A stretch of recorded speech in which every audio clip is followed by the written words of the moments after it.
द्वेष कोण करतं हे तर जग बघतंय. राहिला बावनकुळे साहेबांचा विषय, तर त्यांनी अमरावतीमध्ये जी घाण करून ठेवलेली आहे, ती कशी काय साफ करायची? आणि बावनकुळे साहेबांना बहुतेक कमी लिहिता वाचता येत असावं. कारण तिथं त्या पत्रामध्ये असं दिलेलं आहे, की तुम्ही वोटिंग झालं 15 तारखेनंतर पैसे द्या. तसंही तुम्ही 3 महिने उशिरा देताय. मागच्या 3 ते 4 महिन्याचे पैसे एकदम टाकायचा प्रयत्न करताय.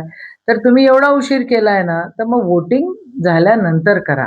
आम्ही महिलांना आधार मिळाला पाहिजे याच्या फेवरचे आहोत. पण जेव्हा पाहिजे तेव्हा देत नाही आणि आता इलेक्शनच्या समोर तुम्ही पैसे देण्याचा प्रयत्न करताय. तर हे काय बरोबर नाही आहे, असं आमचं ठाम मत आहे. आणि जहर अख्ख्या देशामध्ये कोण करवतंय आणि कोणची विचारधारा करतंय हे तर जग बघतंय. अख्खी युवा पिढी खराब करून टाकलेली आहे या भाजपवाल्यांनी, ही फॅक्ट आहे आणि त्यांना दुसरं काहीच दिसत नाही.